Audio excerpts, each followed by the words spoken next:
Hello, and welcome to the Friday Night Craft and Chill.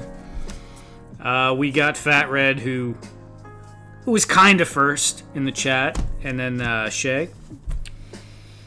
How's everyone doing tonight? The King himself, I hope all is well. Thank you. All is doing pretty good tonight so far. Pretty good tonight. Got my needs to be cleaned again teacup with some Earl Grey tea in it. Oh, let's see what we got here from last week. He's like, what the heck? I know, I'm just like stealing thunder from my supporters in the chat. That's kind of probably not the brightest thing to do.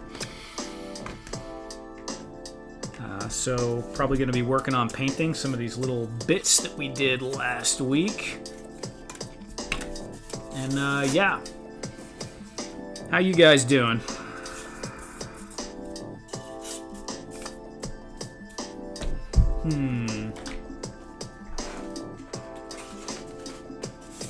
Maybe I'll just start painting. I didn't even realize that I've been using this and I didn't paint the handles. What the heck? What the heck?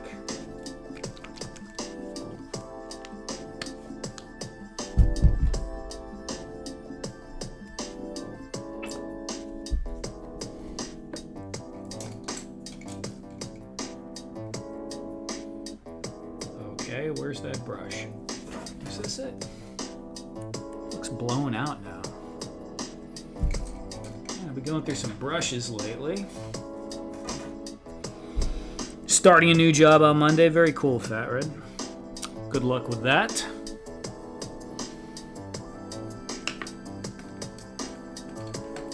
Oh, here it is.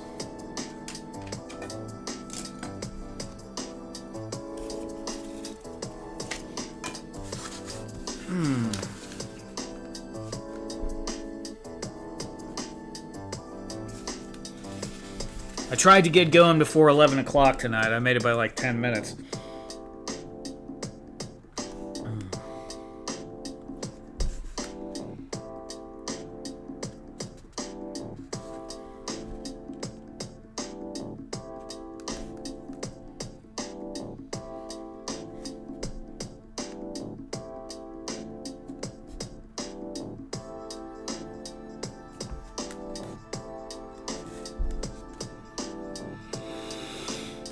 Less than I wanted, but still in the printing industry. Yeah.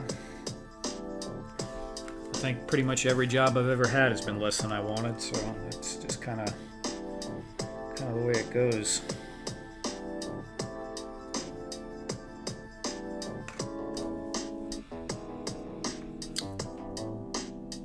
Axion Figs. What's up, Ed? How you doing tonight?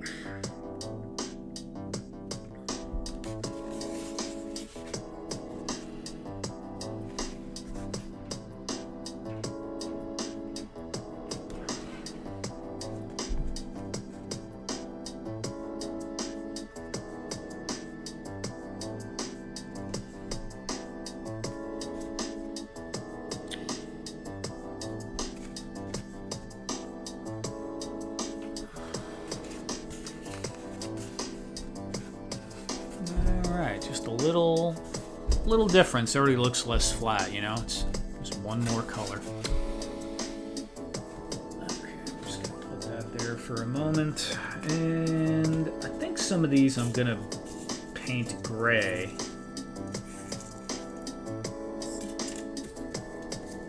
I don't know. This one will probably be white. Some will be gray. Some will be white.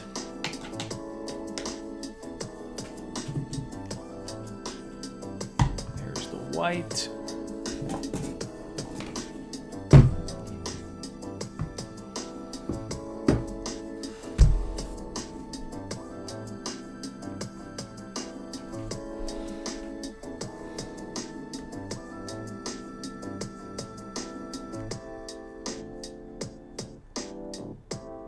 Soul crushing, yeah. Yeah. There's a lot of that.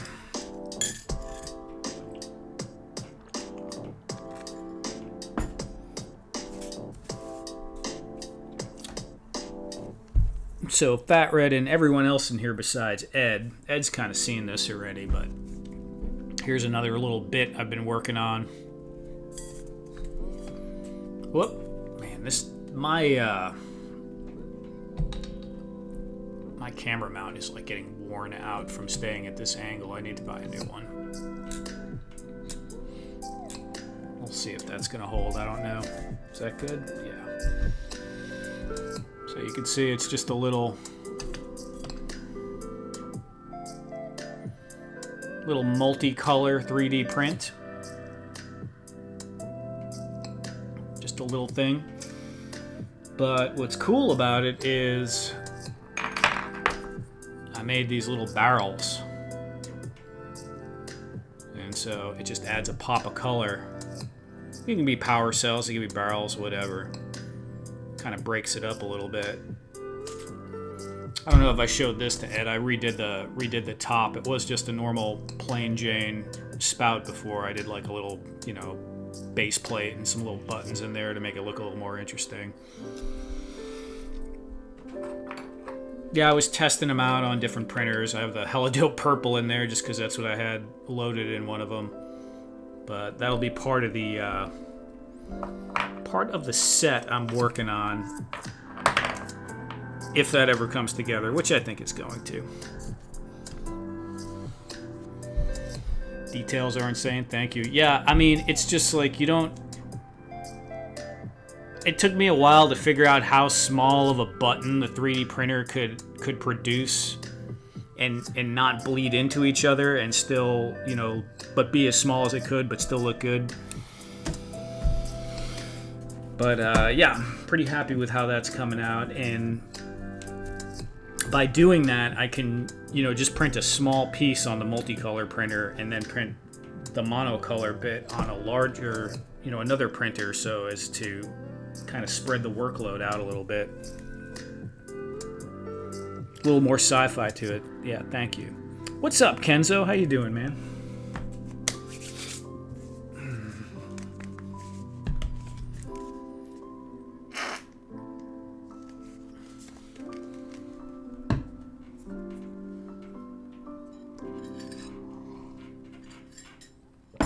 I started by printing some other dude's barrels.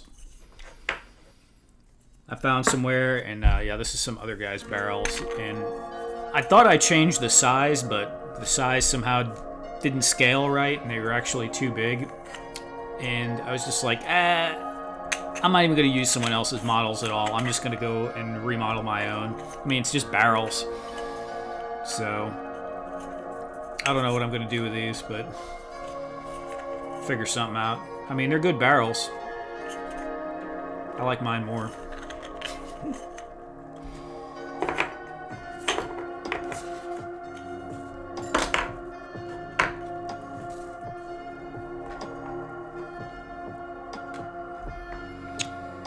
Fat Red, yes.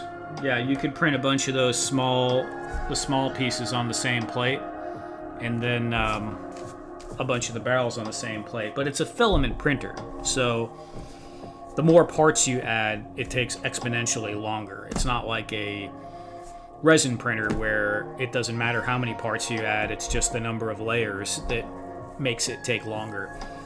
So with the filament printer, you know, it's got to move. You could do a plate of those little bits, and I bet you could easily get up to like 20 hours if you filled the whole plate up with them. But you know, it's not that big of a deal. 3D printing, yeah. Kenzo, I have been having problems with my my Neptune 4. I actually, for this diorama I've been working on, this guy right here, I started on the video, and yeah, the bigger barrels are good, Ed, for sure. They're cool, but it's a little too plain Jane for what I wanted it to be. Have some differentiation to it, and I was just looking for a filler item to go along with the catwalk and the console, and to bundle it together. And I was gonna, you know, make some of these and throw them in there, but then I was like, it feels better to have it all be all my models and not use someone else's models at all in the set. And yeah, so this was going to be the only thing. It was an open, like an open license kind of situation that you could use, but yeah, I don't know. These are smaller and a little more sci-fi.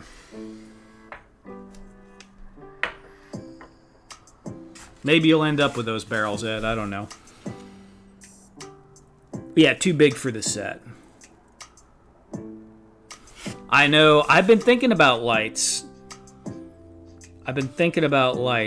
But one step at a time. I got some other features I'm working on before lights that are already giving me a headache. Villain bombish, they totally are. They do. They look like something that the Adam West Batman's Joker would be using to the purple one especially. That's what it is. This purple one right here looks like the Adam West Joker would be using that to blow up the ink factory or something. What was that other thing? Oh yeah, Kenza. That's why I always fill my bill plate. It doesn't take any more time. Right, and that's really cool. A cool thing with resin printers for sure. I designed a roof for this diorama, and the only printer I have big enough to print it is the Neptune 4 Max by Elegoo, and I started having calibration problems with it. I don't know what happened. I think what happened is a piece of equipment I have near it got caught on the cable and pulled the cable through on the print head, so there wasn't enough slack for the print head to move all the way over without yanking on this cable, and it like made the print head kind of over time go sideways a little bit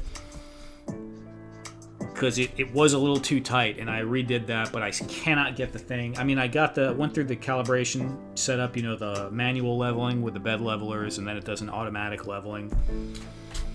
But it's just totally out of whack, and I can't get it to print the roof. And the roof, we'll see.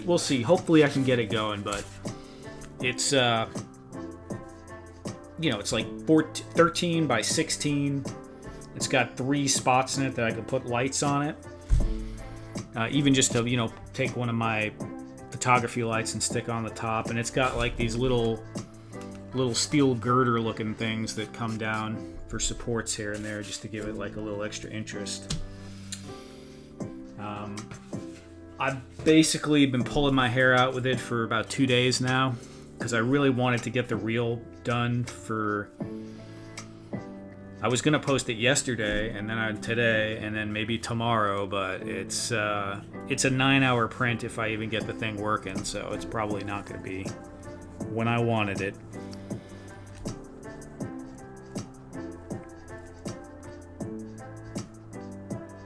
I just started using lights in my diorama. I could say I'm stressed out. Yeah, see, Shay, that's the... I hope I'm saying that right. Shay? Shay, that's the thing is... if I'm making something like this, I'm planning on making a lot of them. And if it's stressful to make one of them, that added complexity, if you try to make 30 of them, it's going to drive you nuts. So you better have it down, and I'll do the simple version first, and we'll deal with that fancy stuff at a later date. Yeah, a lot of stress. All right, what am I doing? I'm half asleep right now.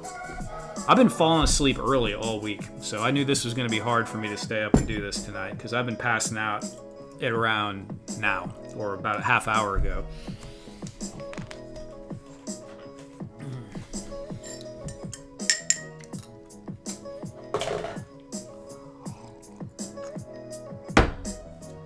All right, Earl Grey, that's good. Smallest brush possible. Cool. Let's do it.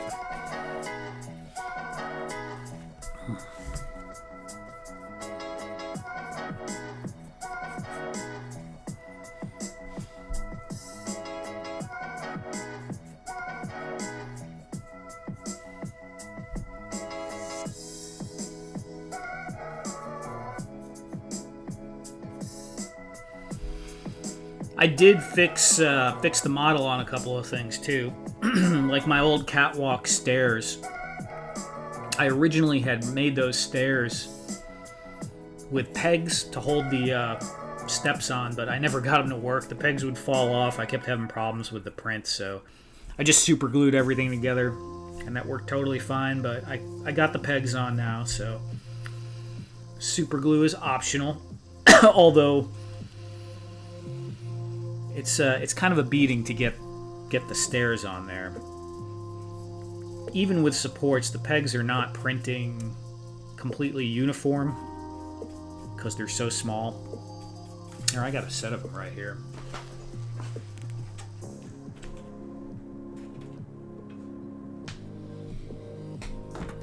Like these were the OG ones, and you can see where the holes were here for the pegs, but there's no pegs in there.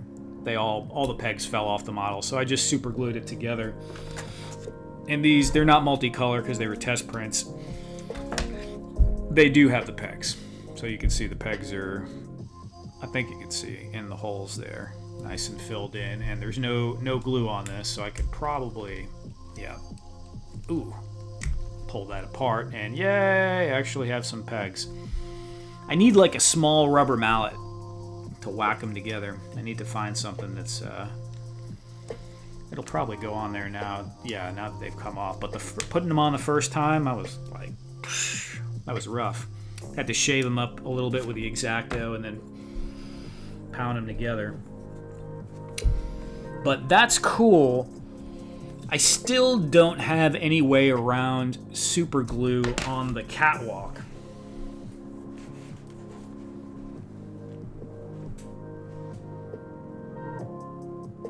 Where the heck is the catwalk? Well, I got one over here, but it's got stuff on it.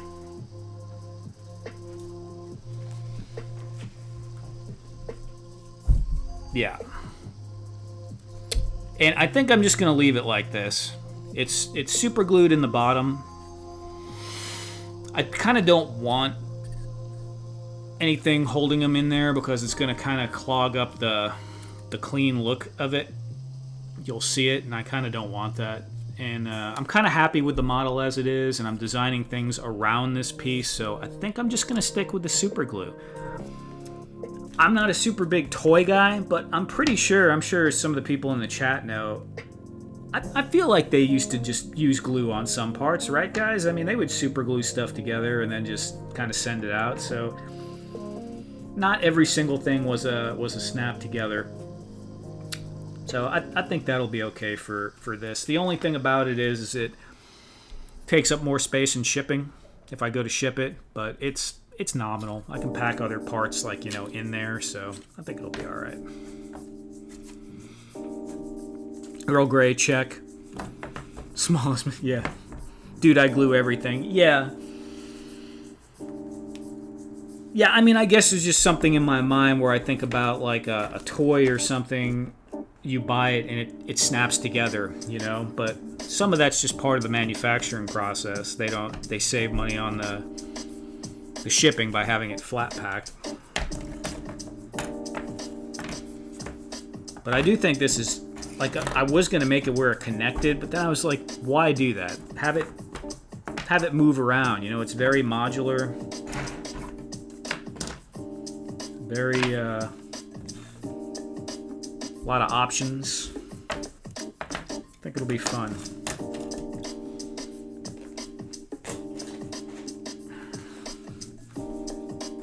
Glue rules, right? As in, don't assemble all of it. Yeah, I mean, I might do that, but I thought about it. I don't know, I still gotta think about it some, Fat Red. Not everybody is a hobbyist. Some people just want to buy something, open it up, and play with it.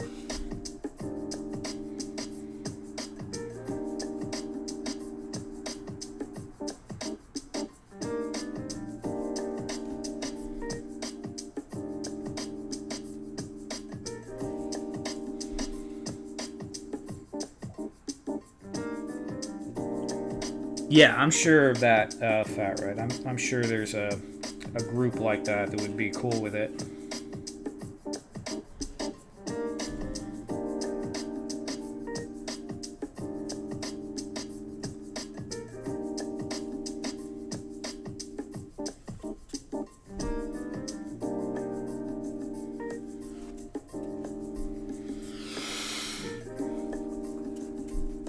We might. Initially, what I would really like to do, and I'm still talking to the boys about it, is I want to get like a little play set put together, and I want to maybe do maybe sell it with Ted and Aaron if they're up for it. I'm kind of talking to them about it now. Started to mostly with Ted. Aaron is in the wind right now, enjoying himself at a concert.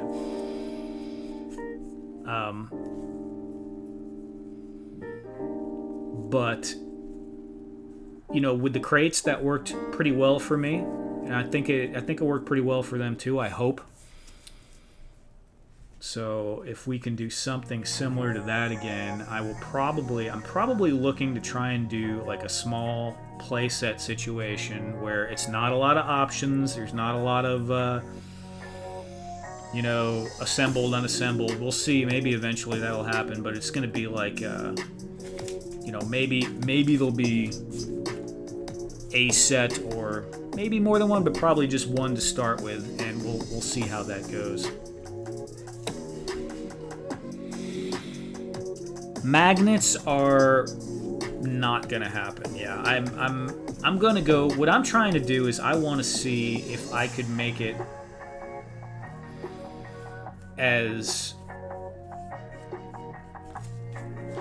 you know, first of all, just to print what I'm talking about is going to be like, I don't even know, 25 or 30 something print hours to do one set. Now, I have a couple of printers so I can break that time up.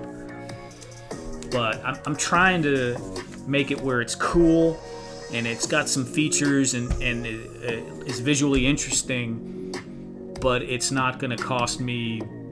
You know, I want to be able to make a profit with it, and then they got to make a profit with it too. It needs to be sustainable. It can't be something that would take so much time that it's insane. So I'm, you know, spending some time on the design, and a lot of these things I've been working on for. Some of these designs are from, you know, half a year ago, and I'm just kind of messing with them a little bit more now.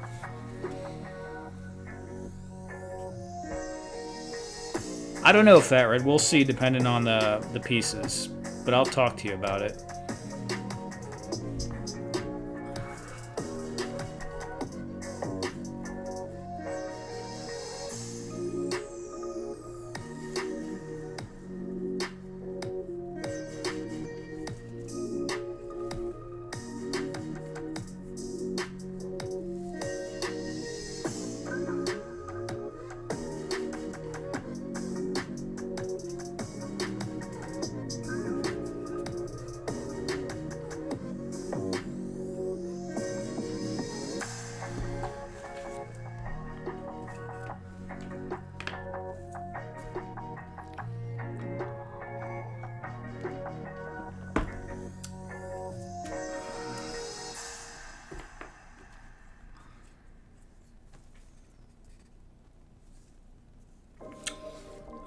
Yeah, it's mainly 1/18th. The playset will be 1/18th.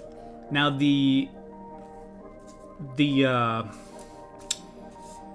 catwalk itself, it honestly works pretty well for 1/18th. The catwalk and stairs works pretty well for 1/18th or 1/12th. If it's 1/18th, it looks like a broad catwalk, like in a base, you know, something like that. If it's 1/12th, it looks like a tiny, like a smaller catwalk, like next to a pipe in a underground tunnel, or maybe, you know, over the top of a stage or something like that. So it just looks like a different item, but the scale kind of fits both. The steps, although I did make them for 1/18th, they look a bit large, but I needed to do that because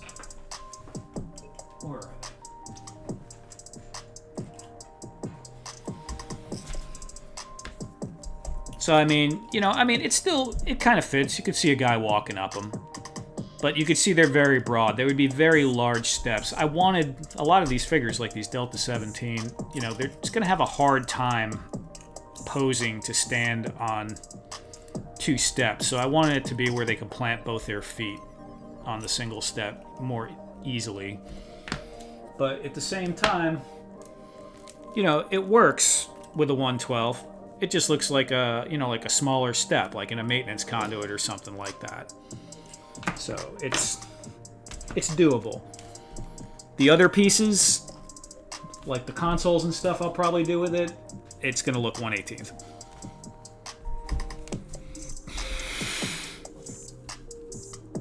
Helladope Cyberpunk Sushi Grill. That, hey man, that might happen if this works. It's hard to say.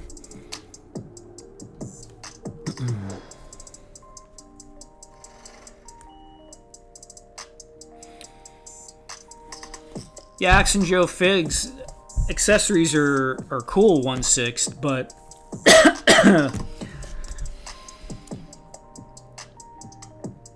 it's difficult for like making one-offs or something. Like if I made a couple of one-offs for you, that would be fine. But 1/6 pieces will take, I can't even guess, probably on a filament printer, 7 or 8 times the amount of print time that a 1/18 thing would take. I mean, it's just exponentially larger as the print head has to go back and forth more. You know, it's not like... It's exponential. Yeah, that's the best way to say it.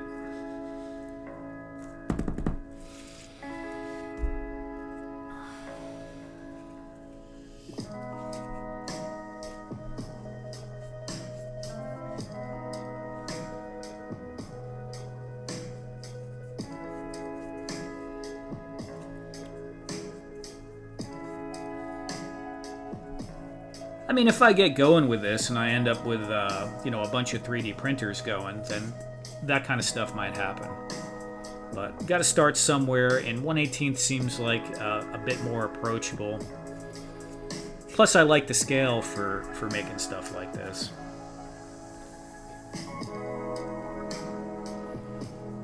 Immediately when I started showing some of this to a couple of people that might help me with it, with the promotion and stuff, they were like, can you do it in 1/12? Can you do it in 1/12? You know, 1/12 is very popular. But I am one guy, and I will be doing one thing at a time, probably.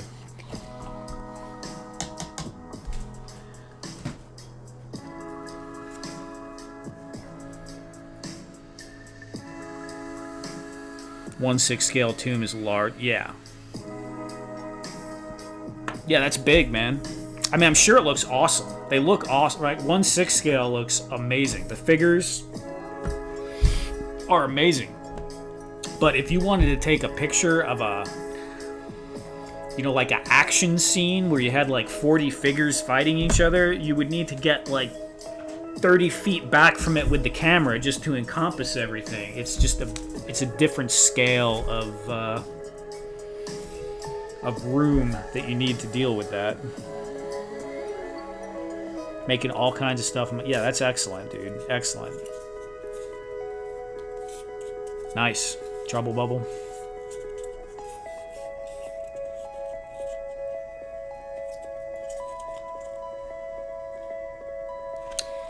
Fat Red, when we get ready to start showing it off, and there'll be a few people involved with that, I will we'll talk about that. I appreciate that. Thank you. I did not say anything about the scale.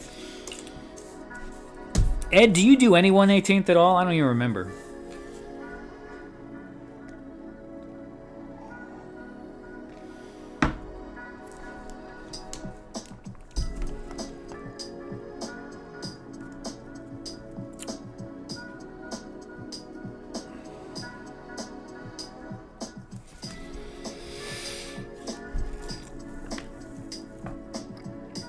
Yeah, Fat Red. I mean, look, if I was throwing it up on my Etsy, I'd be a little bit more forthcoming right now about it, but I want to if the guys agree to it, I kind of want to do it with Helladope because it's easier for me. You know, on many ways, I like working with them, and I think that would be a good way to do it. But to do that, it kind of needs to be like contained, and then you build the hype, and then you release it, and then it kind of goes out. I don't want to, you know, do it out of step. What we did with the first crates worked really well, and I would like to do something very similar to that. Yeah, no, you're cool, Fat Red. I appreciate it. Delta Figs and Vintage Adventure people, right on. Yeah, Ed, you didn't seem like a guy that would be really a purist on too much of anything, honestly. I didn't remember any. I like the Delta 17 figs. They're cool. Do I have a complaint about them? You know, the only complaint I could say about Delta 17 figs, and it's probably just 1/18 scale in general, is I'm spoiled by the posability of the 1/12th, and without the ankle articulation, and me being the most horrible poser in probably the entire toy community, I have a hard time getting them to stand, but way easier than that crappy Mando 1/18th. I can't stand that figure. So, you know, and they do have a stand, which is nice. The accessories are amazing. Really cool accessories. Oh, his gun fell off somewhere. Oh, here it is.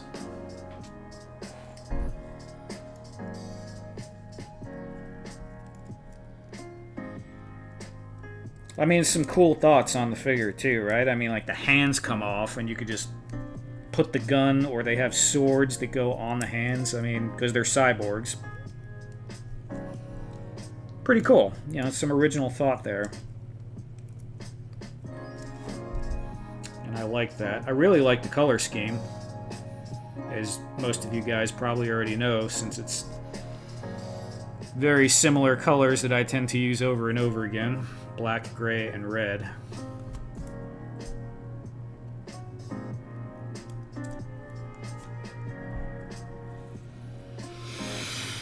Crazy articulation, usually have to pay for it, yeah. All have ankle, okay. What about the Haya? Do the Haya have that? I know some of those 1/18th G.I. Joes looked really, really fancy pants for that size. What are we gonna do here? I think we're gonna do gray.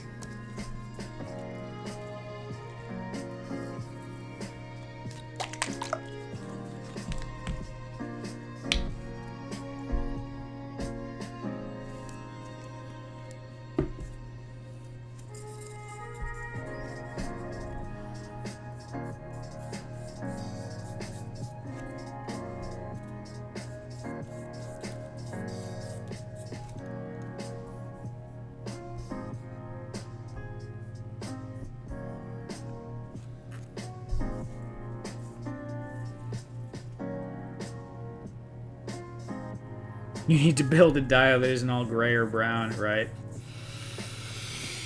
Well, you know, you get stuck on your color combinations that you know that work, and then you go out of the box a little, and sometimes it looks garbage, and you're like, oh no, going back to the old standard. I get that, but you could just look up colors that go together real quick on Pinterest.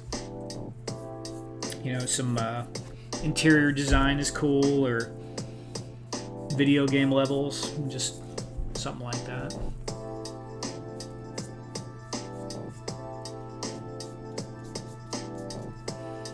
Plus, you already have all those colors on hand, which is nice.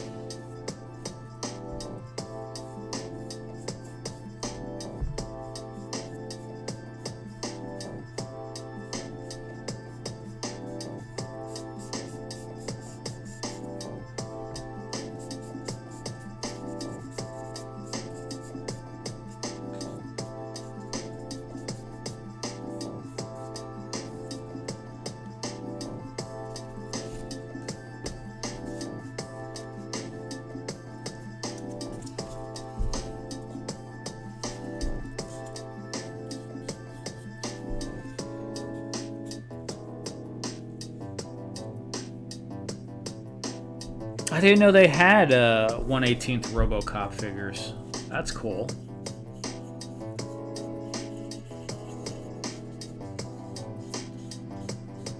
Yeah, that's cool. I had I think I sold it. I can't even remember. I think I sold my what was it? It was a battle damaged RoboCop 2 figure by what's that toy company? It was one of the ones that makes kind of higher end, but man, I can't remember. I did a video with it, Instagram reel like a couple of years ago. It was one of the figures that Entertainment Earth sent me back in the day when they were still doing that.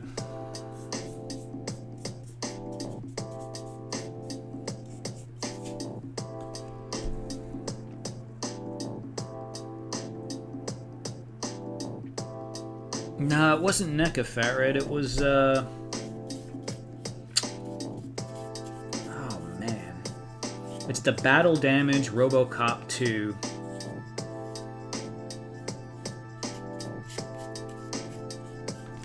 Yeah, I'm gonna have to... I feel like I gotta look it up now. Let me see. It'll be on my Instagram.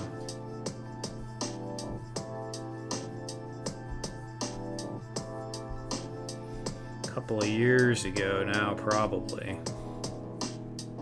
There he is. Mafex, RoboCop 2 Murphy Head version. Pretty nice looking figure, actually. But I could see RoboCop would be really cool in 1/18th because, well, you know, world building once again. Yeah, Mafex or Mafex, yeah. If you go on my IG and look at the reels, you go back, I don't know, probably about 40, I don't know, 30, 40 reels in, you'll see him standing at an open door. I did a little short with him. Just before you get to the Father Time figure obscura stuff.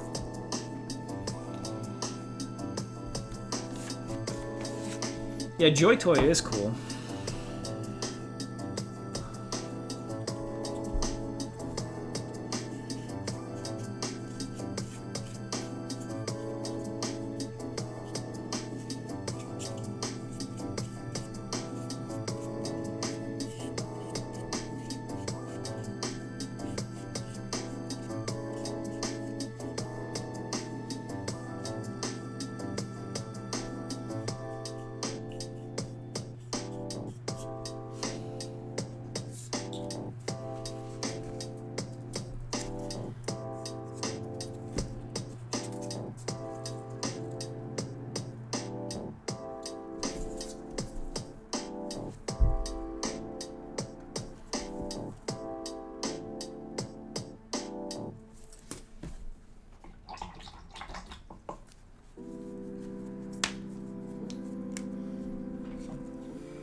Titan Toys has them for a decent price.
What's up, James?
A lot of brain fatigue, man. I feel like I got brain fatigue all the time, dude.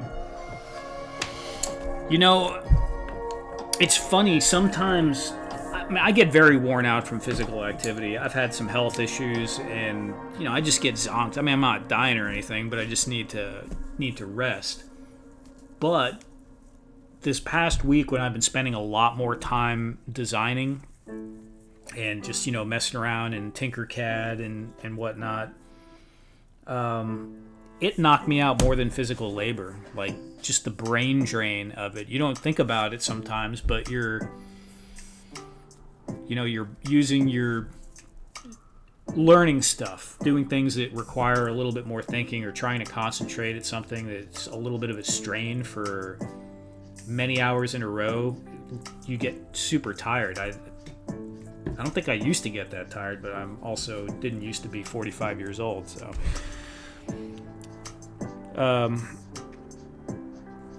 Revoltech. Nice.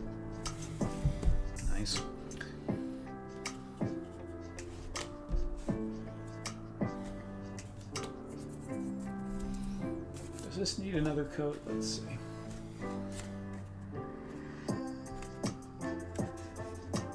Yeah, why not? Why not? Why not? Is there enough here? What? There is. Perfect.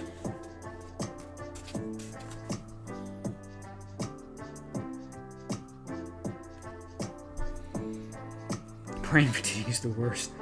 Yeah. Man, what really used to suck is when I used to get low blood sugar. And I've been pretty good on that the last few years. I'd get them occasionally, but not like I used to. That was horrible, man. You get too low and you're just spending the next like several days with your brain in a fog, like not wanting to function completely, and your body's like weak and shaky and sucks.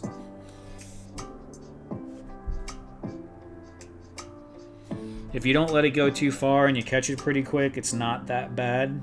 Usually recover in like an hour or two, or maybe a little longer. But if you just let it go They're like, I'll be all right. It's just tear you down, man. You're not gonna be all right.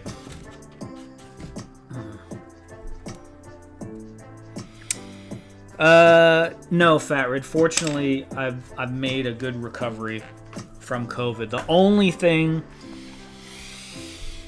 that I would say is lasting, and you know, I take those breaths sometimes. I don't think that's from COVID. I think that happened when I had my my pulmonary embolism. Since then, I've been, suspected pulmonary embolism. But since then, I've been having maybe get winded a little easier.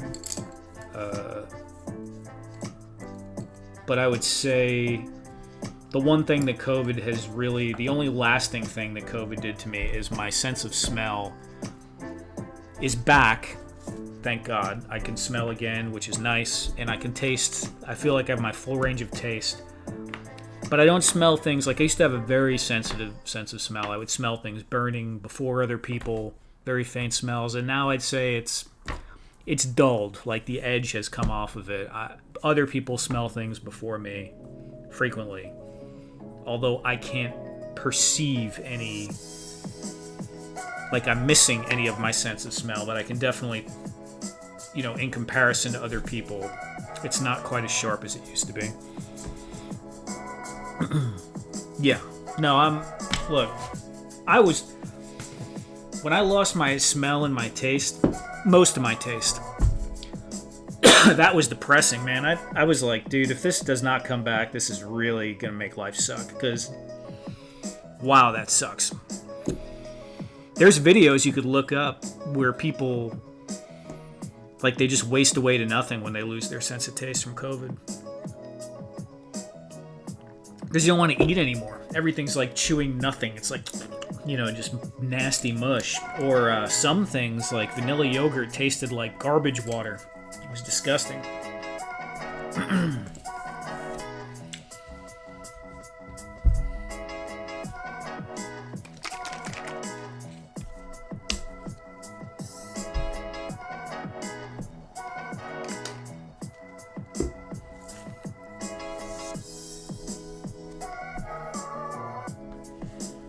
But yeah, I'm doing good.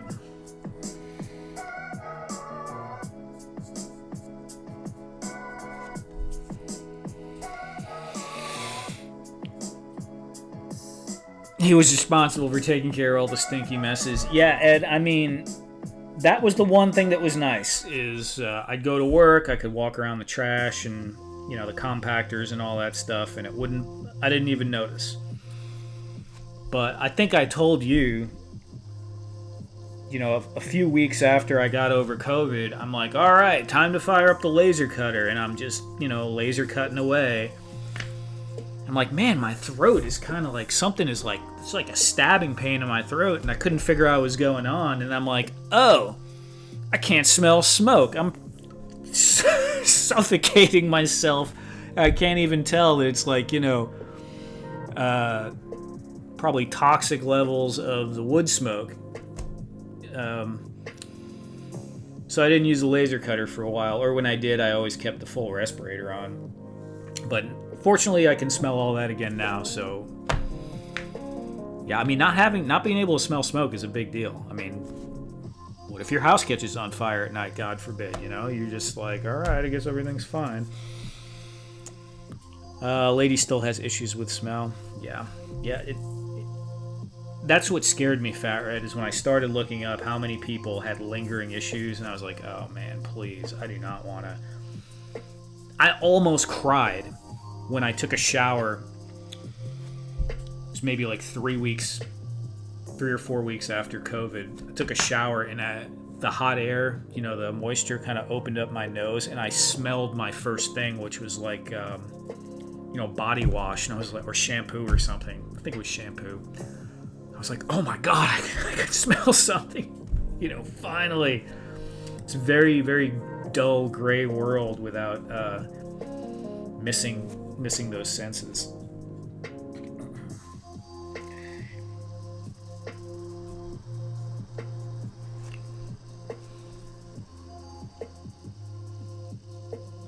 Yeah, boy, I feel funny. Why is there so much smoke in here? I couldn't see it, Ed. I was just like, man, freaking, man, what's going on? My throat feels weird, dude. Like the top of my lungs are kind of funky. I'm like, man, something. Oh, I get it. Yeah.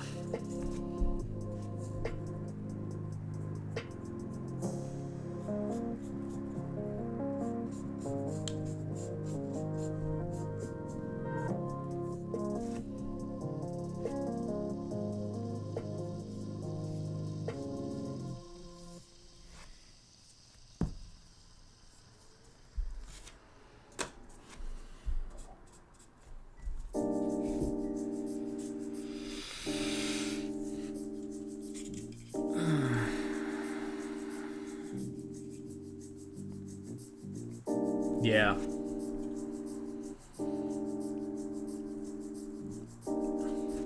Yeah, COVID sucks. No question.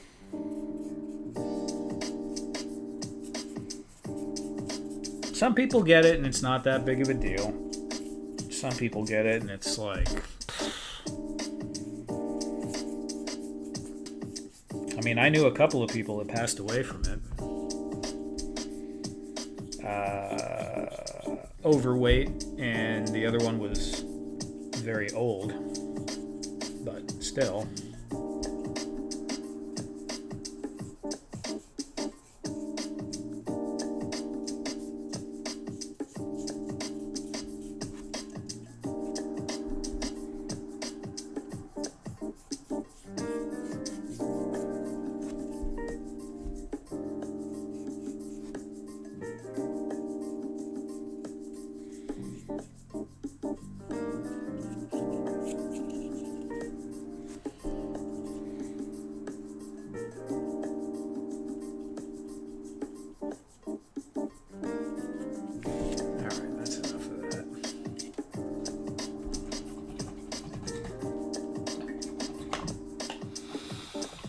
Your age, small and skinny, really? Wow.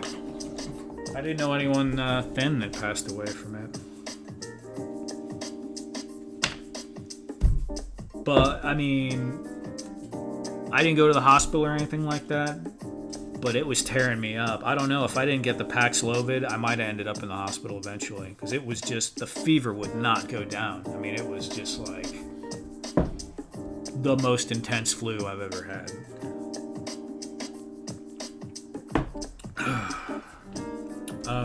Yeah, this guy.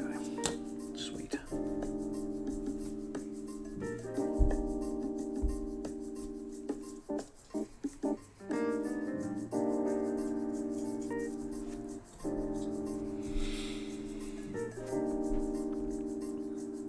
Yeah, Fat Red, that's usually how it goes, man.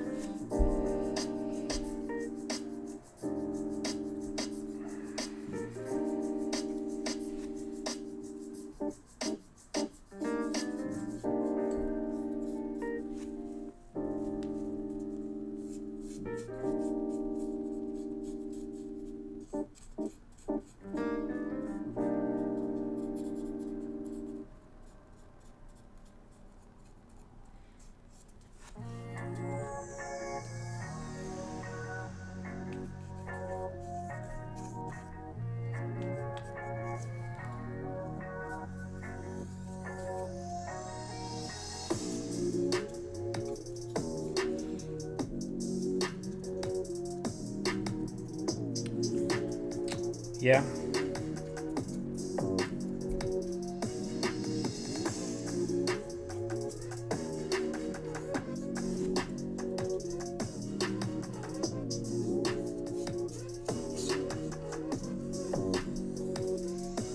Yeah, and young. I mean, the one guy that was... He was younger than me, the dude that was overweight. Maybe by about 5 years. Sad.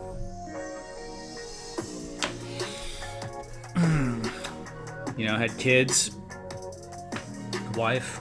One of the kids was just 1 year old when he passed.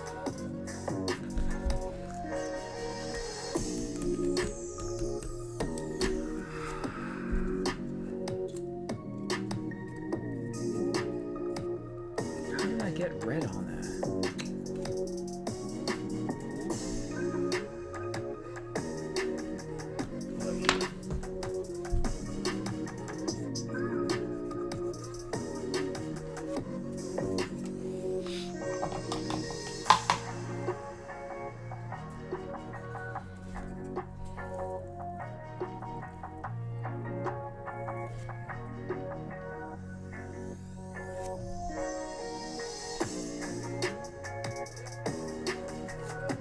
Okay.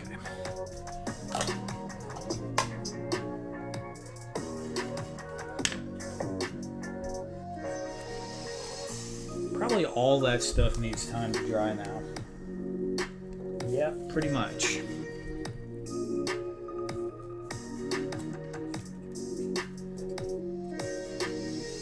Pretty much. Maybe I can do a little bit of this one.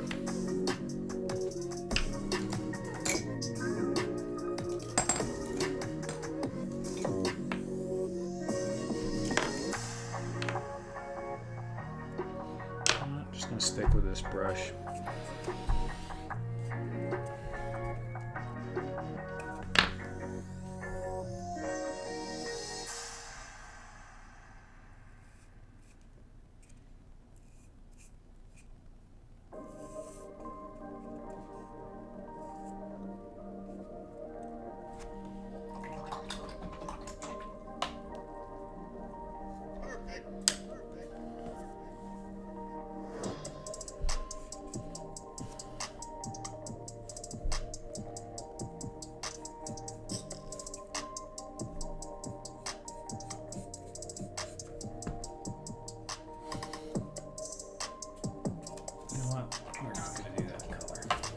We're going to do the lighter gray because I don't have too much of this color left, and I'm going to need it for the other one.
Just have some patience and not try to paint that because it's gonna smear.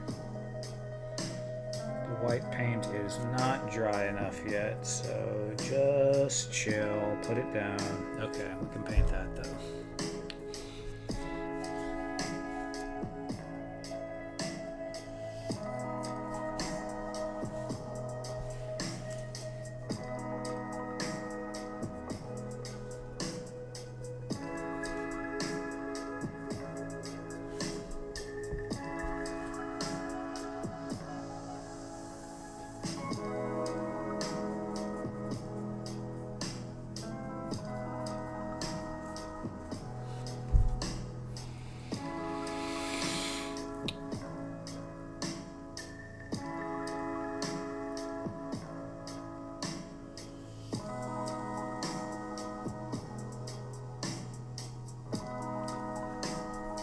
smell ants? Is that what you're actually saying, Troy? She can smell ants, or is that a typo?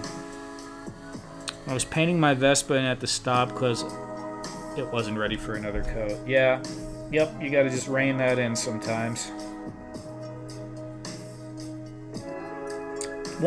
I know I've said it before, I'm usually good at that. But when I'm doing the live stream, I just want to have something to keep going without having to start something else sometimes. And sometimes I don't estimate the dry time properly. I need like filler material.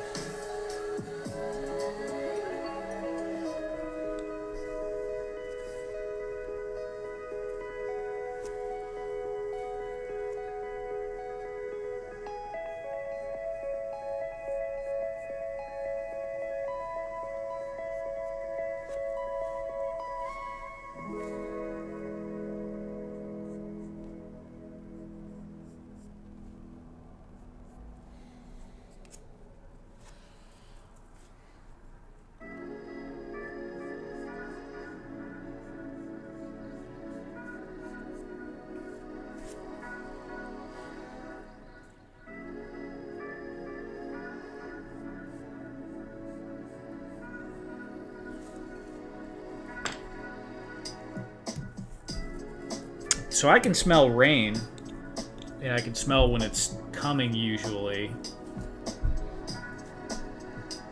But ants or rodents? No. I can't smell ants at all. I can smell dead rodents.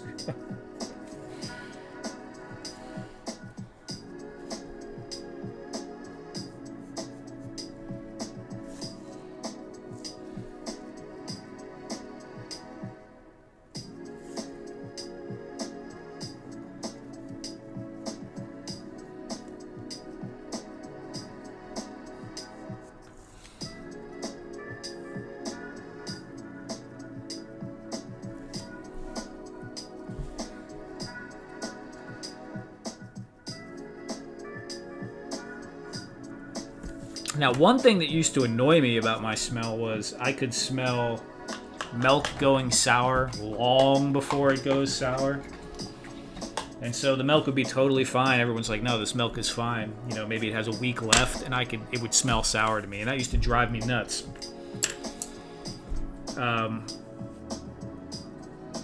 That's toned down a little bit since COVID, so that's kind of nice.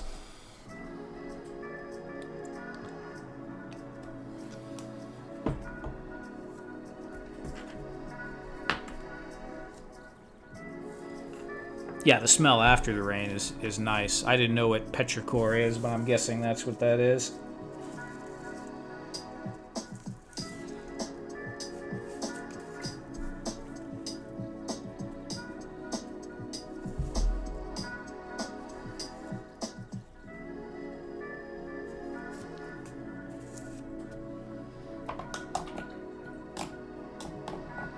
Have that problem with milk and fruit too, yeah. Yeah, it was a bummer with milk. It has to be like, super fresh. But it still smells like a little sour to me, but it's much less pronounced after COVID. Okay. I think I'll probably paint the silver grate first. But it's still kind of wet.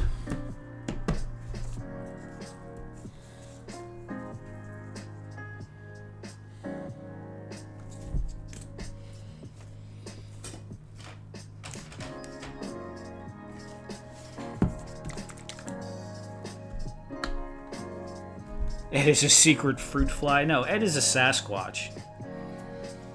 I mean, he's got to be able to detect these things in his natural environment, Fat Red. You should know this by now.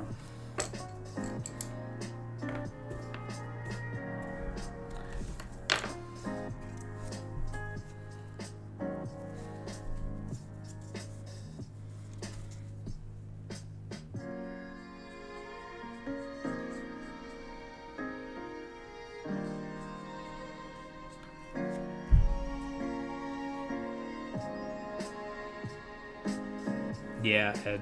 Same. Honestly.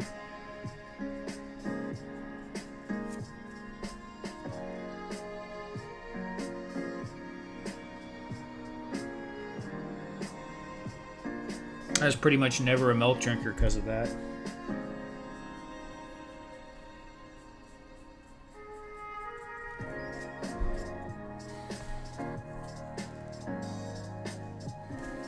What's a W? Like a Wendigo?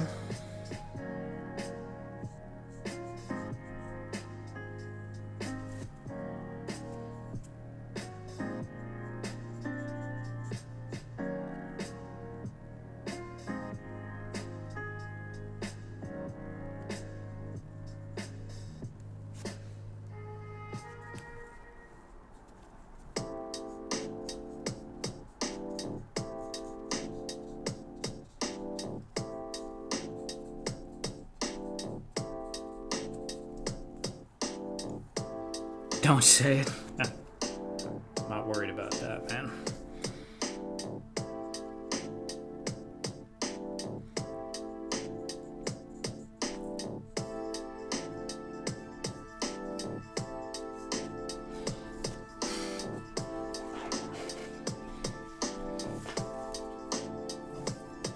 I don't know. Ed seems more like a Sasquatch to me.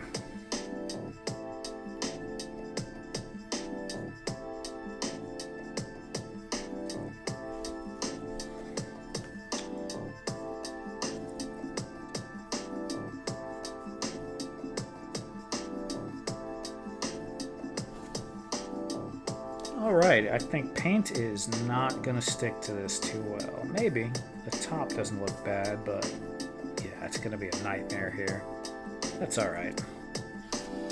We'll just dirty it up and then maybe throw some silver rubbing buff on it. I should have probably scratched it up with some sandpaper first, but that's okay. Kind of looks interesting just like that with the little letters in there.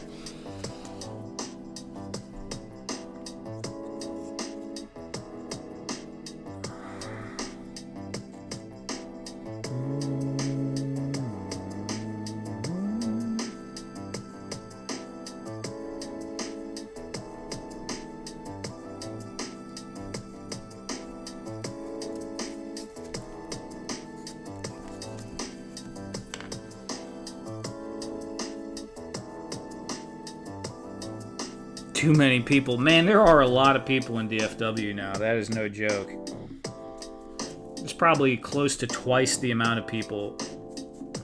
Actually, I know there is twice the amount of people in the county I'm in than when I moved here, which is nuts.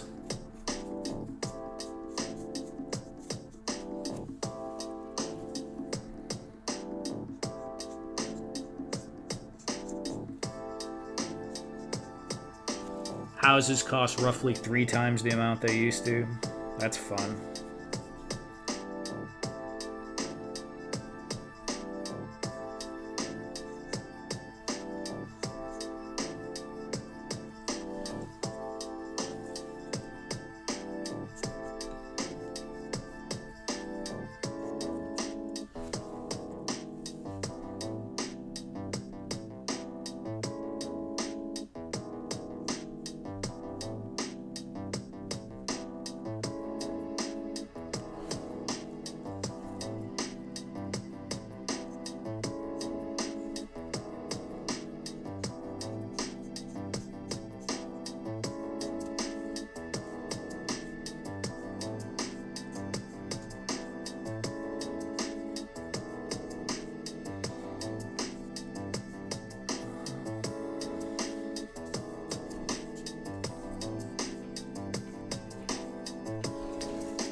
Hey, what's going on, Eduardo?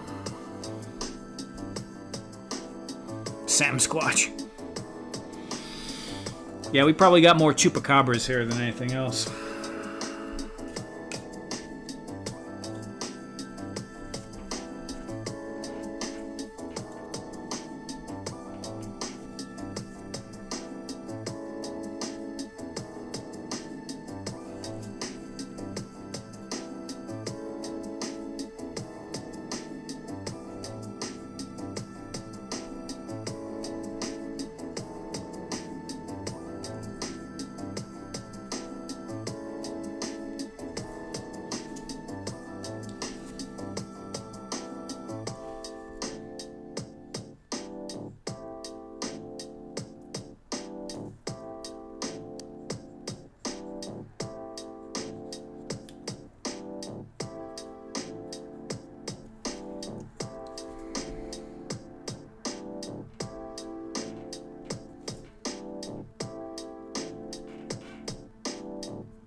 Chupacabra.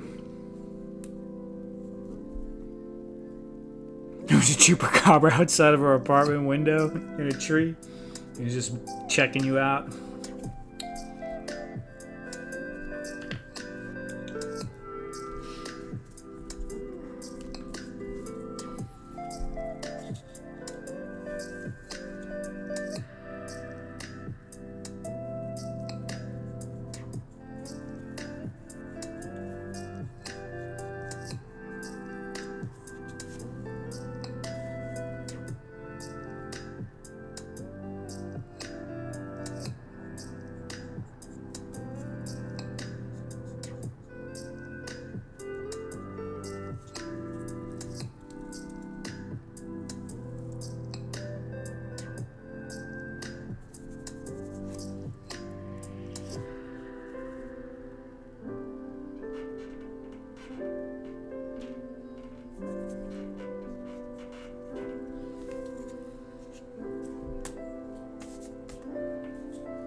Peeping Tom, yeah.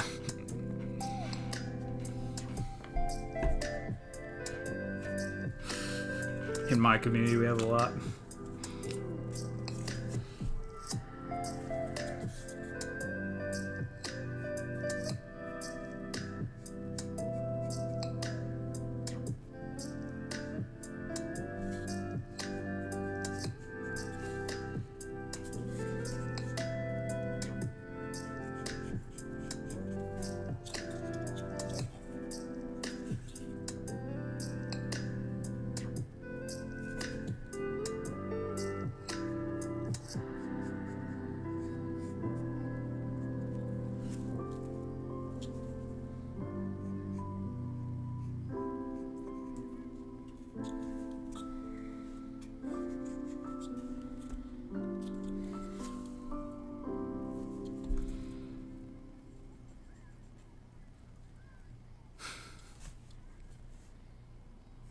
You sure you weren't on some edibles that night, Fat Red?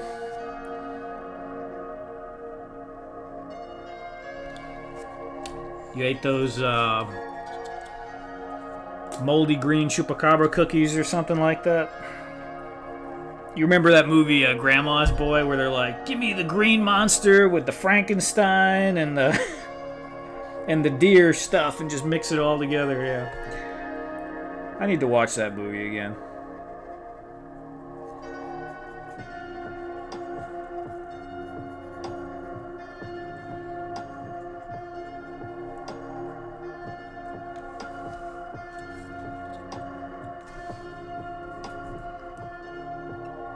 Right? That's what I was thinking. Chupacabra is like it's a southern thing, really.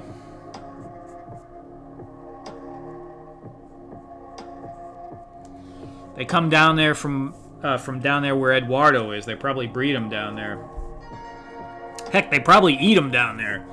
They're like, man, let's fire up the some Chupacabra kebabs real quick. I don't know, man.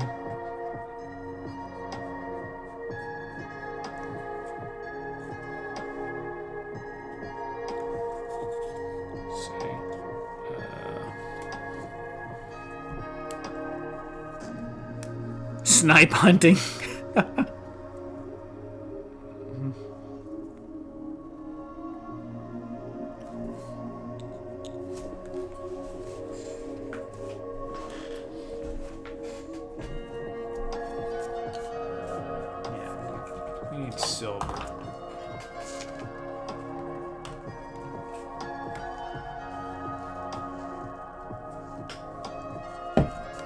I think we need bronze, actually. Is this copper or bronze? Copper. That'll work.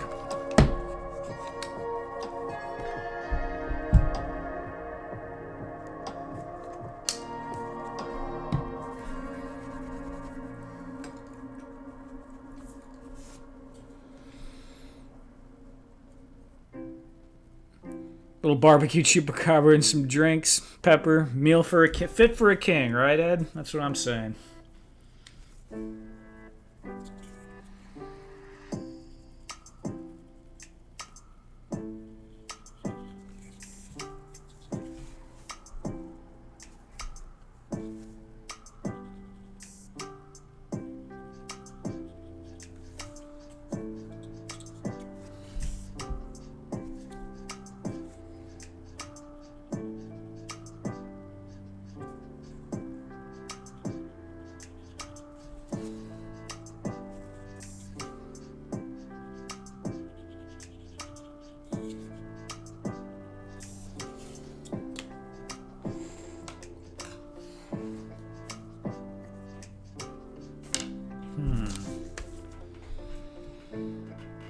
Yeah, I'm just gonna paint it the same color.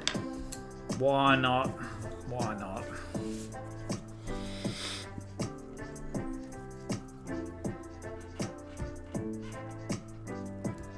They were designing and Grandma's Boy was too cool for a fake game. I mean, that whole movie was pretty good. It was just the right amount of lots of things.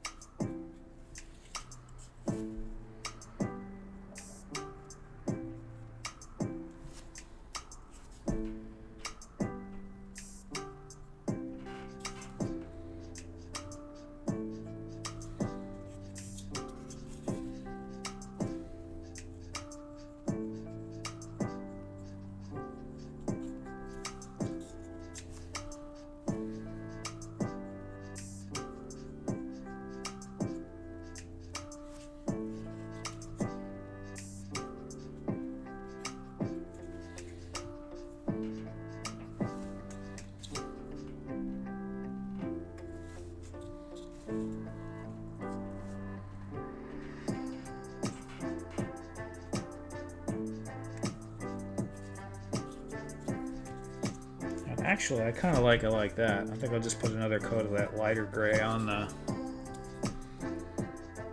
outside part.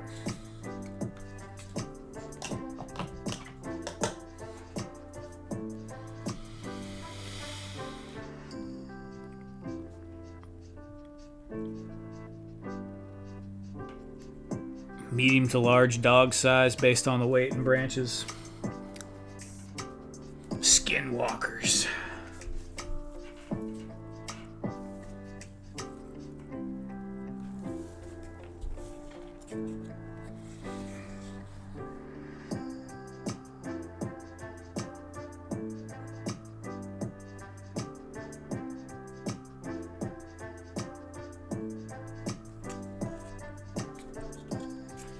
Yeah, I mean, look, man, even supernatural, whatever aside, normal animals are scary as crap in the woods. When you don't know what something is, like, it can be very scary. I had I don't know if it was an owl or what it was, man, but I was just walking through this really dark patch of woods. It was very thick woods. It was during the day, and something was sleeping or something above me. And I come walking through there, and you could I startled it, and maybe it was 10 feet above my head. It wasn't that far. And just the whoosh, it was giant wings. The wings were, you could just hear, I heard them on both sides of my head, and the thing took off and flew away. And I was like, man, what the heck was that? Scared the crap out of me. I mean, it felt like it had at least a 5-foot wingspan. At least.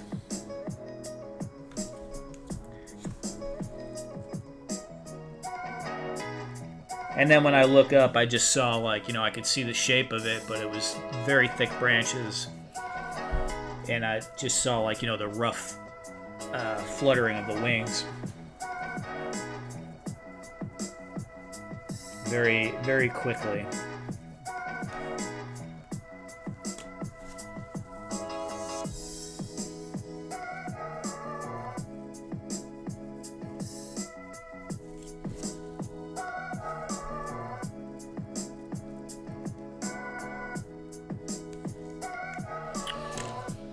Yeah, that bed of woods was cool. There were some cactus growing around there. Used to have flowers and everything. They bulldozed all that and built a bunch of track homes because that's all they do around here now. You'd be surprised at the sounds a mountain lion make. Oh, I'm sure.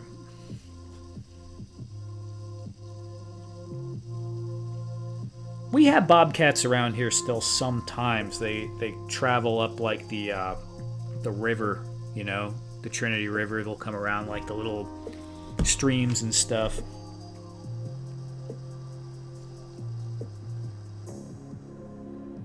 Oh, nice. A good news, a client who has several state-of-the-art 3D printers promised you a Professor X chair. That's awesome, Eduardo. That's awesome. Make sure you show it to us when you get it. Mountain lions, bobcat, lynx, all good, and go to urban areas to look for food. Okay, yeah, that makes sense.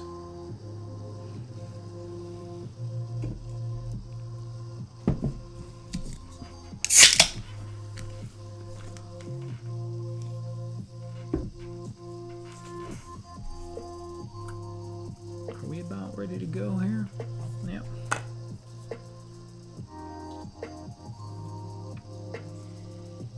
It's not coming along too bad. We need a little more, maybe a little more copper in there.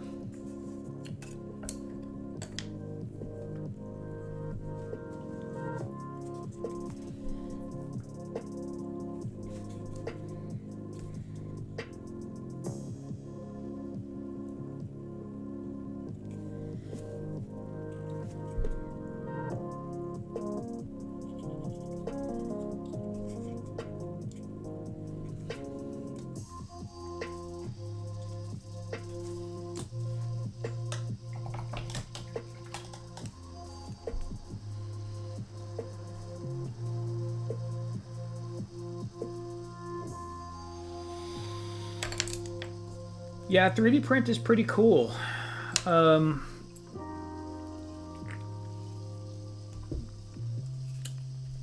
think doing stuff by hand is still... There's a place for both things. But I like 3D printing stuff too.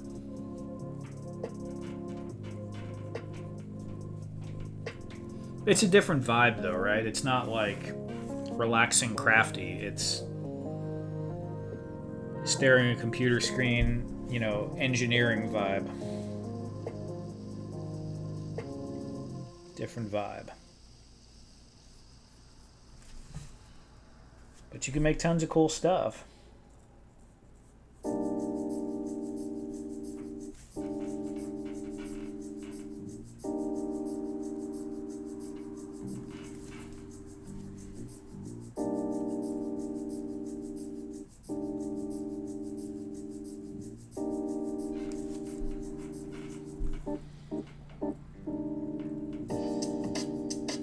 It became our chupacabra, right on.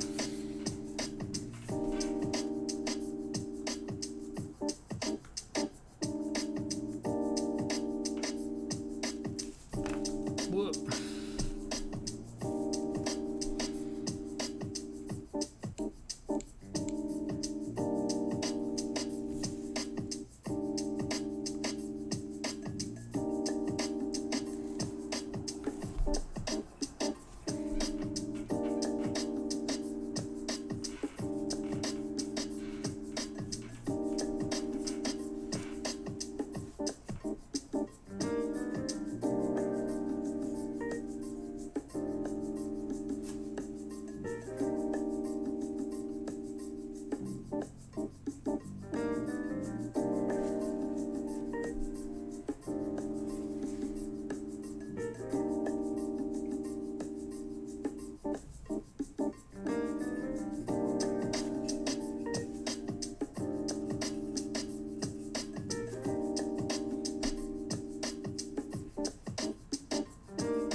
I really like those barrels with electrical boxes. Yeah, thanks, Fat Red.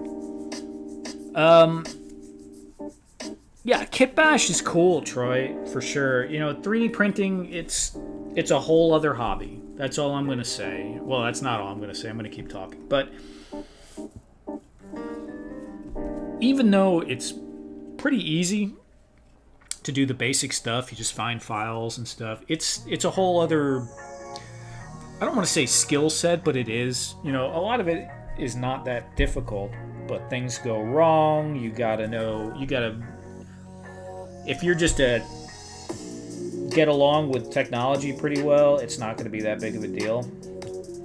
But some people don't get along with technology that well, and you have to interface with the slicer program, potentially a 3D modeling program. You know, you got to find files, download them. Maybe they work, maybe they don't. You know, so it's a whole other thing. It's time consuming, and it's going to take a little time to learn and get used to it. And it can be kind of frustrating at times, especially when you're trying to make an Instagram video and your stupid printer won't work.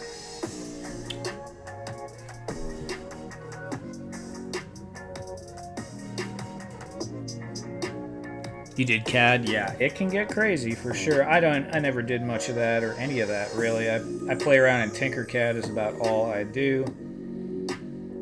If I keep going in this direction, I might eventually do some other stuff. But CAD is so expensive. I don't know. I kind of thought about doing 3D modeling in Blender. But I think what I'm going to do is I'm just going to push Tinkercad as far as I can push it. And then, you know, maybe I'll end up jumping to Fusion 360 or something like that eventually. But Tinkercad is, I think it's underrated sometimes. You know, sometimes people just treat it like a toy because it's not as technical. It's a very visual kind of thing. But you can do quite a bit with it for this sort of stuff. It's not going to be as precise with like all the repetitive, you know, logic-based functions, but it works.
Yeah, I don't know.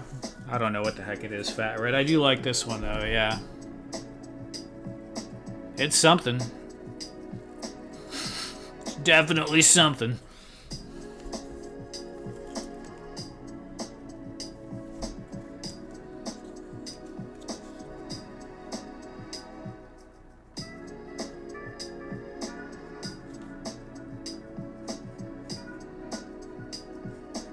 The red and the gray, like, go well, though.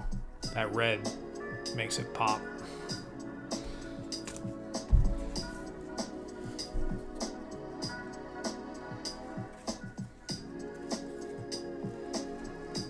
That's cool, yeah.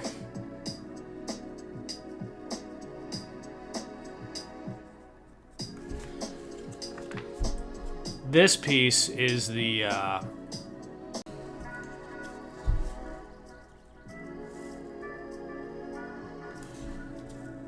yeah, that came out pretty cool, too.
No, that's all right.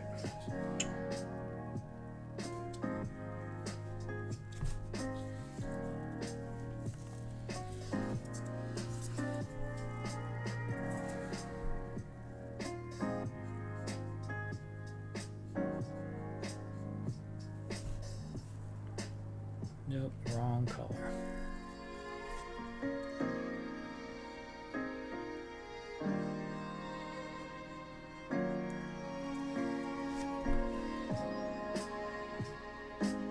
The ship's intercom.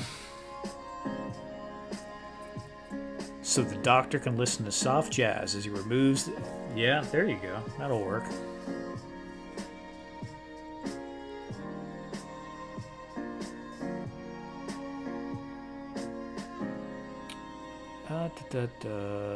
There is a glitch in the Matrix then. Just had to go back and watch, right? So... Angelina Serini, hello. I don't mean to bother you, but I have a question. If you like Star Wars, do you think Keanu Reeves would play a great Darth Revan from Knights of the Old Republic? I do like Star Wars, but, you know, I'm not really familiar with Knights of the Old Republic, and I don't know that character. But I think Keanu Reeves would probably be good in Star Wars as... even without knowing the character, I would say yes. It just seems like him being in Star Wars would totally fit.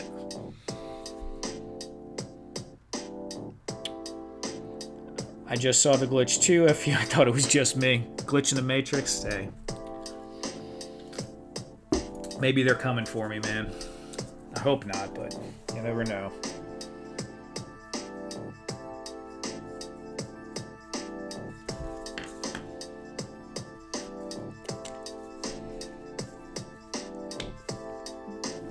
When you were explaining that thing on the right side of the...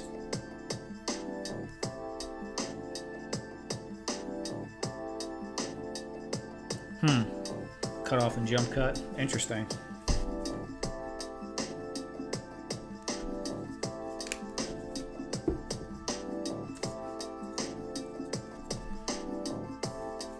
And also, Angelina, thanks for coming by. I don't think I've seen you here before. If I have, you know, my memory is, well, too many paint fumes.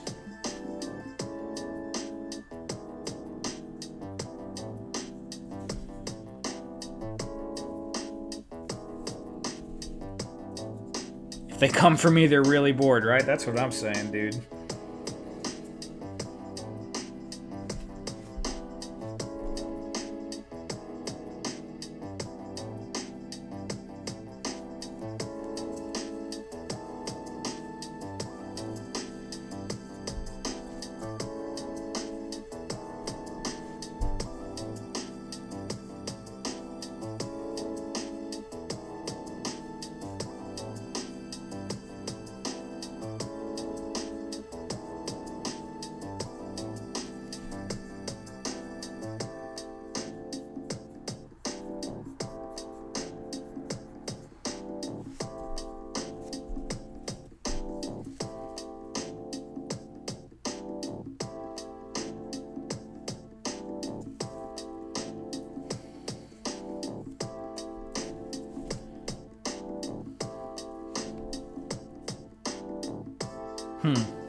Not enough. You know what? We're gonna do something.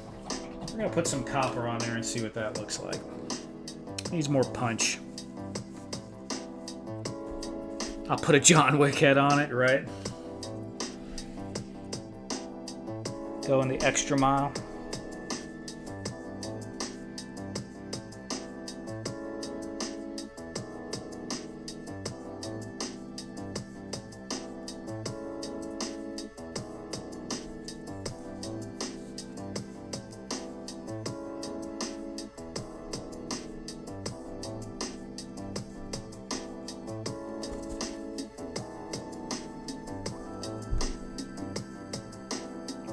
Mr. Reeves is good for any character.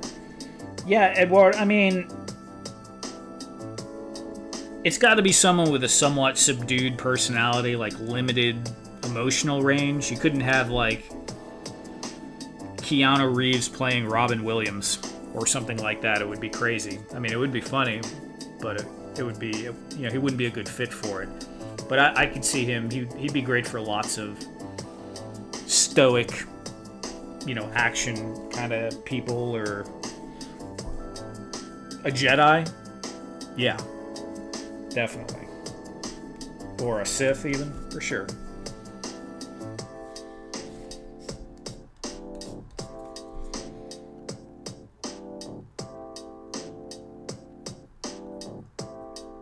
I mean, Neo is almost Luke Skywalker. Almost.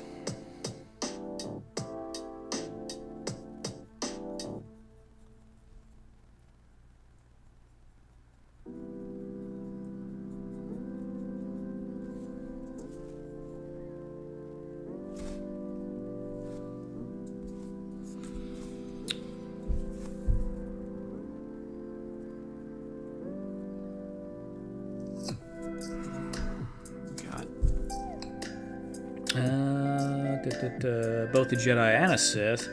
So what are you making? Well, what I'm making are some small parts here that go with a larger medical bay diorama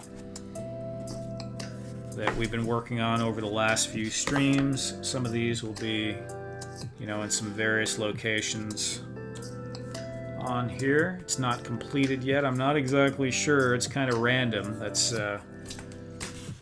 it's a random diorama. But we have a whole setup over there. It's on my Instagram. There are some pictures of the entire thing put together. And yeah, that's what we're doing. Just painting up some of these smaller bits that will go on there. I don't know if all of these will go on there. This definitely will. Some of these will make it, but I don't know if I need all of them.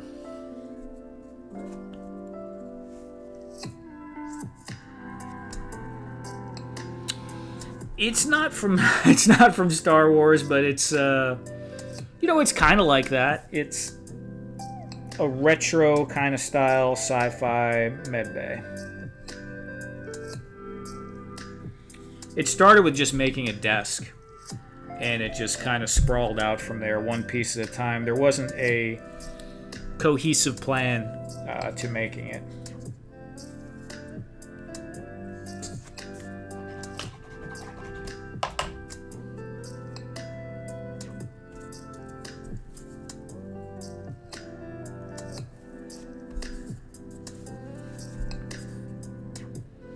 Is that a broken constructs piece? Junction control box with the brass. What? This? Is this what you're talking about, Fat Red?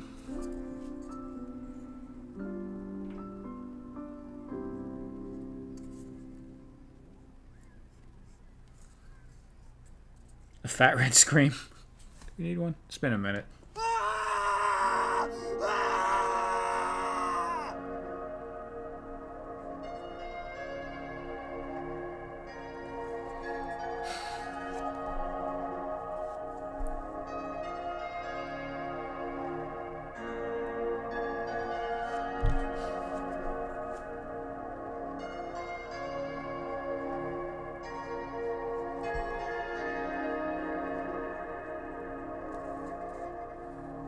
Ed, you get way too much of a kick out of that.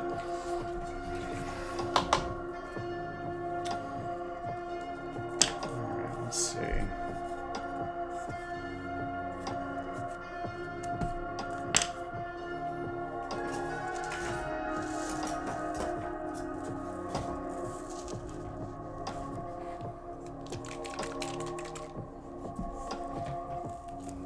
True red.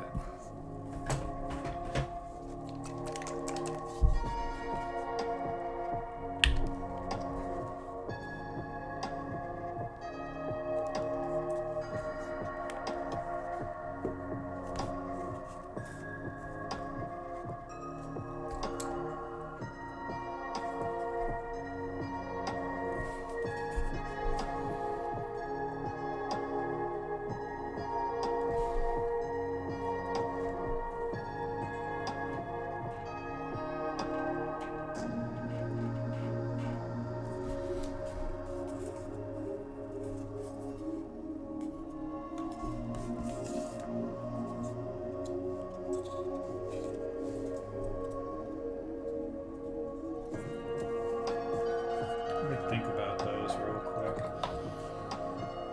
A different color panel here, and maybe there. Maybe the light gray. I don't think I've used the light gray. Here it is.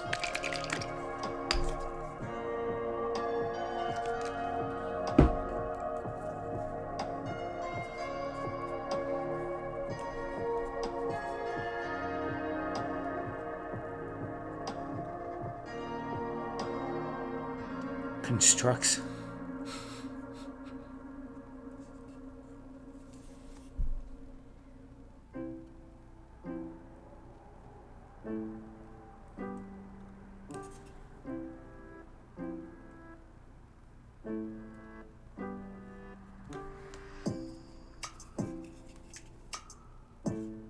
What is the thing on the right side of the red thing? Oh my god. My right or your right?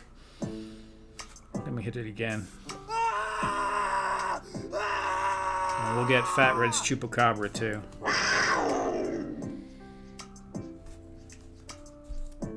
These are those print towers. Didn't I send you some of them? Fat Red, I think I sent you a couple of these pieces. They're the multicolor... you know, when my printer does multicolor, it has to build a tower to purge the thing.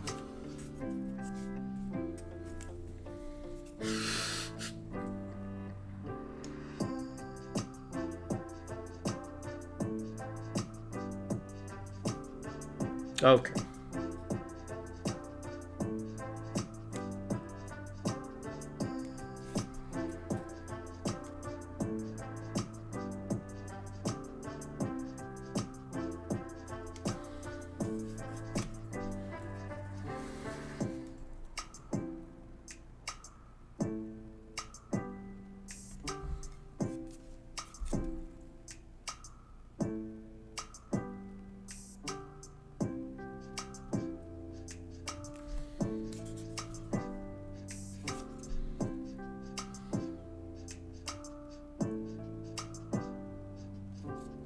Crap.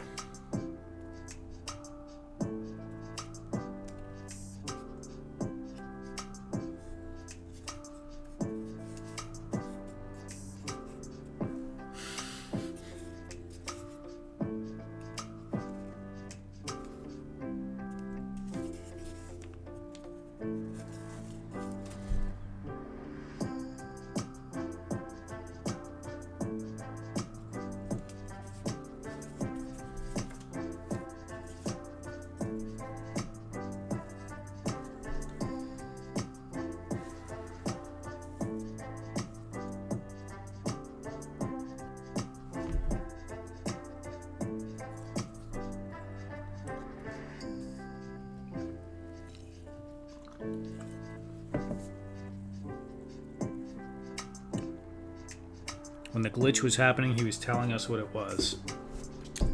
What, this thing?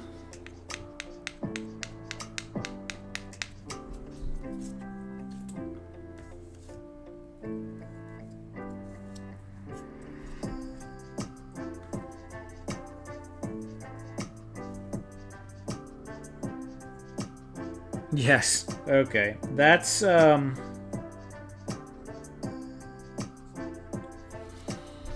it's the protective cover from a replacement ink cartridge. I think Epson. That's what it is.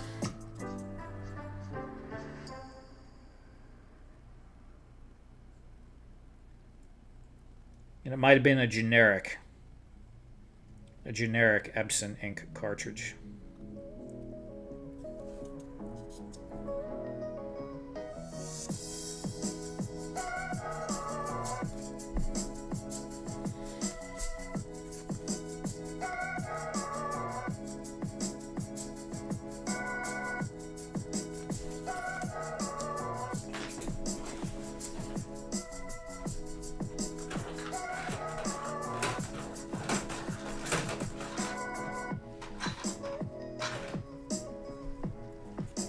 Here's one from a larger cartridge, unpainted, and before I clipped off this piece right here.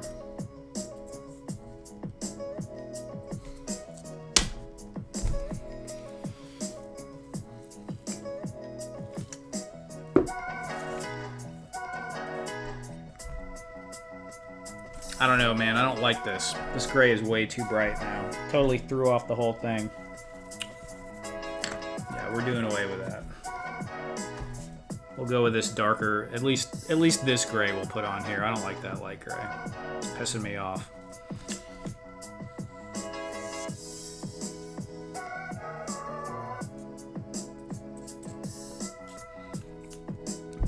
It's Jay Gonzo. What's up, everyone? What's up, Gonzo? We're just doing our thing over here, man.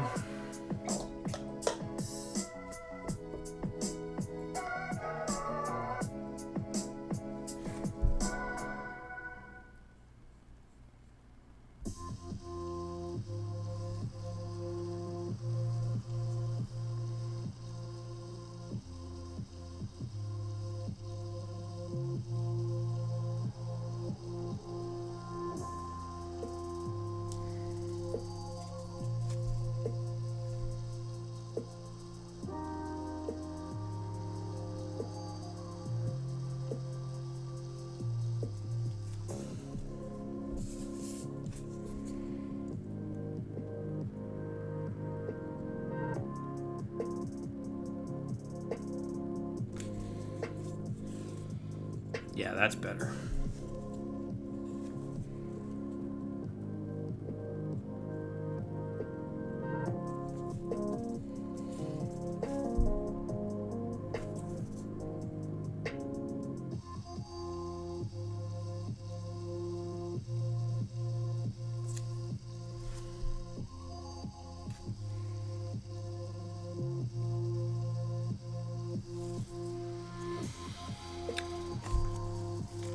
Hey, Gonzo, man, aren't you in California?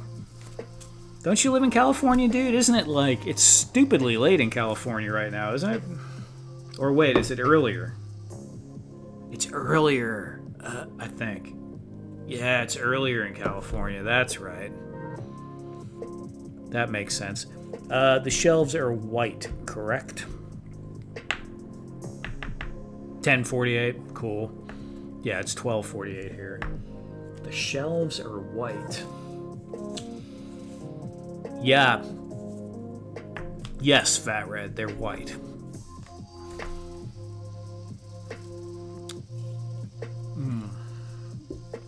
I was having some of that brain fatigue right there, Troy. I forgot which way was east and west. All right.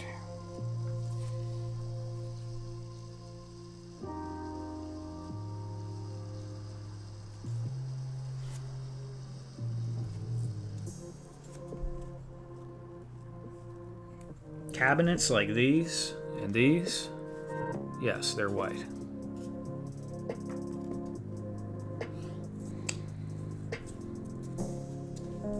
Hear you on that, right?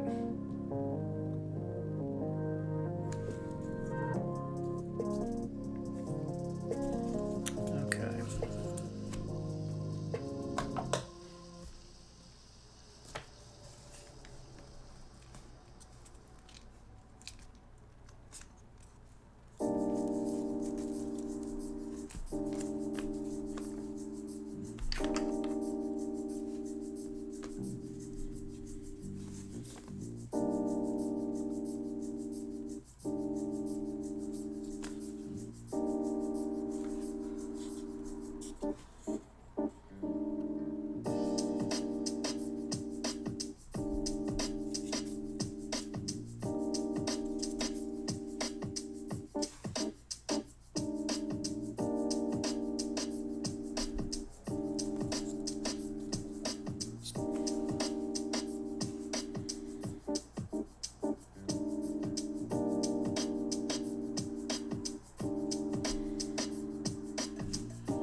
Throw that in there, the white, since the gray was lighter. Was through. I like it. Yeah, I like it like this, man.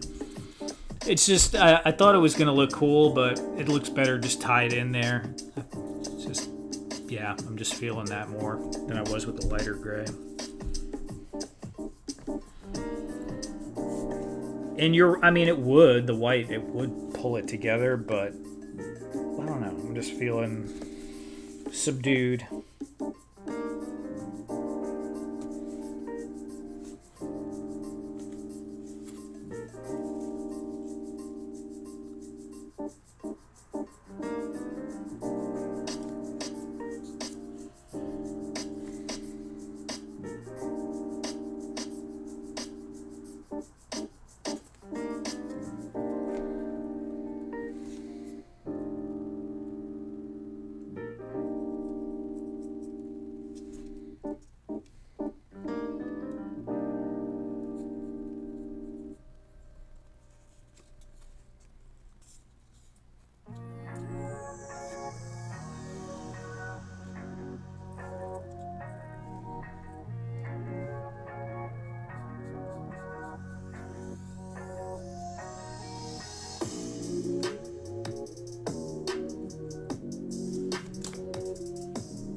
Yeah, man.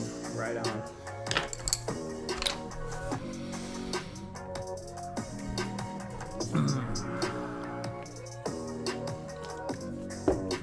It's funny though, because of this being white, that light gray looks great there, in my opinion. Like it added a nice little differentiation there, but it looked like poo-poo on this one. This cylinder, I was thinking about maybe painting another color, like maybe some silver. Copper would probably look good too. And when I put these back in here, they'll probably be this gray as well, because these are going to go back in like that.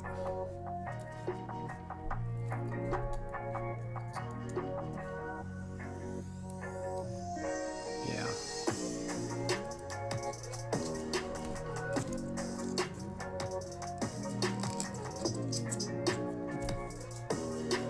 That's going to be a mess. You know what? Let me do this.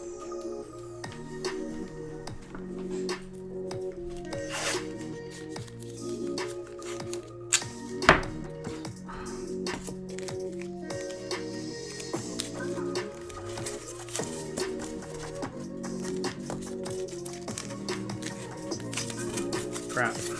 All right, we'll get this. Just give me a moment. Oh no! Maybe we won't get it.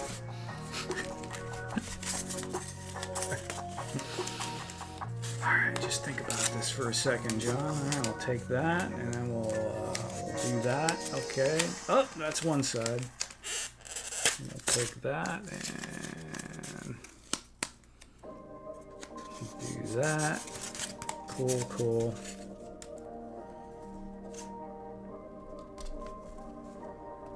Yay!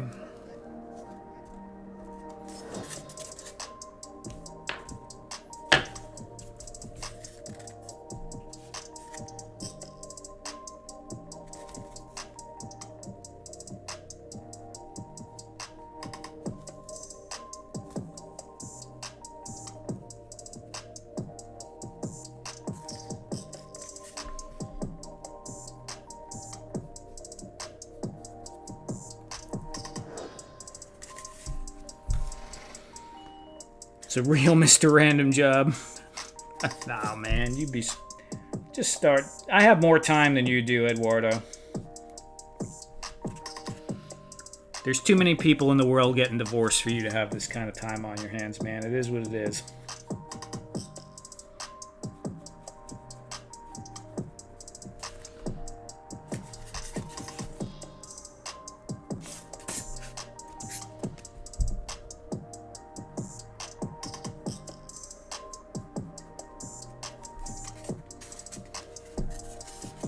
You did a good job, right? I know it was a struggle there for a second.